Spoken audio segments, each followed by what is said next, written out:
So, for today's video guys, kana naglakaw yun ni kay manguning kahoy.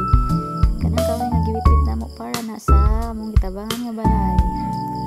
So, pag ako din nabutan na naman ay mga kahoy nga giundok dahil dira para ready sa gamag balay. So, mutukad na ni kay magpaabot sa mga ml sa 4 piece. Gihangak na dapat hagis. So, finally na yun ang mga MIL sa 4 piece kung nakasulat ang DSWD. Kining mga DSWD nga naa ang nasa mga EFTS muli kini ang nianhi nga mutabang sa usa ka tagasanaw nga walay balay og kitabangan kini. Murag kini murag ubay-ubay jud kay mga MIL sa 4 piece nga nitungha og nanguan sila sa project mulantaw para makatabang kini. Kung nakita ninyo nga naay pangbitbit ang mga tawo, ang mga laki, mga sin mo nang ipanghatag sa mga DSWD para makatabang sila. Dili lang kay ang sin ng mga plywood or simento kundi naay mga butang nga gipanghatag, mga palanggana, baso, kutsara, tinidor, plato, mga sabon, grocery gitagaan kini. Gaan nila kini ang usa ka pamilya nga wala joy balay. Tutob sa nakapil sa 4 piece na agyon na katipo ko jud na sila para isig pinabangay.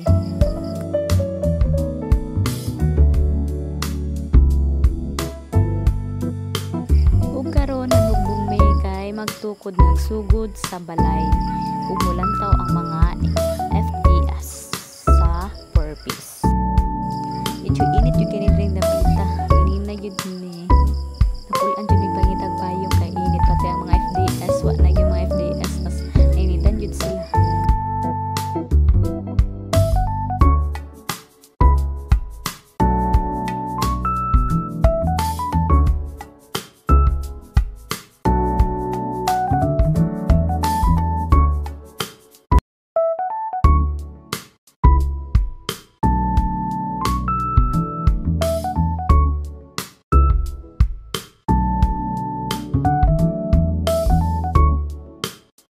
Pagabot na mo yun na sila gadugay-dugay og lihok tirit sila sa lihok kay para dali mataod og dili matindog ang balay.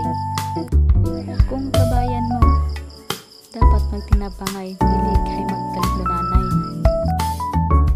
Ug nakita ninyo nga diretso sa lihok nagkama sila nagmarko na kay gusto ang MIL nga ay sa muhawa matindog na ang balay.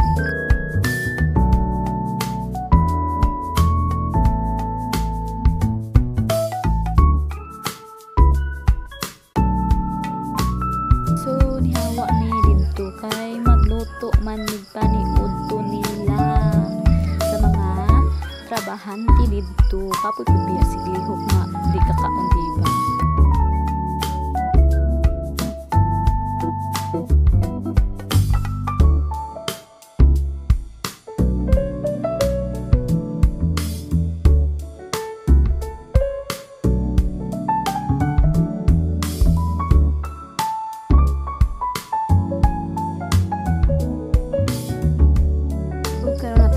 Ang luto wag ko pa nagtakang haba sa makain mo mga bok wag ko pa na siya gitakang namo.